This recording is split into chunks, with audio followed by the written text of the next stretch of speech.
फक्त या लोकांनाच मिळणार मोफत रेशन. रेशन कार्डचे नवीन नियम जारी. नमस्कार मित्रांनो, देशातील रहिवाशांसाठी रेशन कार्ड किती महत्त्वाचे दस्तऐवज आहे हे तुम्हाला चांगलेच माहीत असेलच.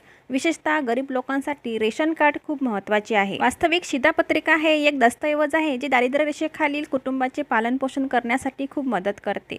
त्यामुळे केवळ पात्र कुटुंबांना शिधापत्रिकेचा लाभ मिळावा अशी सरकारची इच्छा आहे. रेशन कार्ड नवीन नियम 2024 लागू करण्यामागील सरकारचा उद्देश चुकीच्या लोकांना त्याचा फायदा घेण्यापासून रोखणे हा आहे. जर तुम्ही रेशन कार्ड बनवत असाल तर नवीन नियमानुसार तुमच्याकडे काही आवश्यक कागदपत्रे असायला हवीत.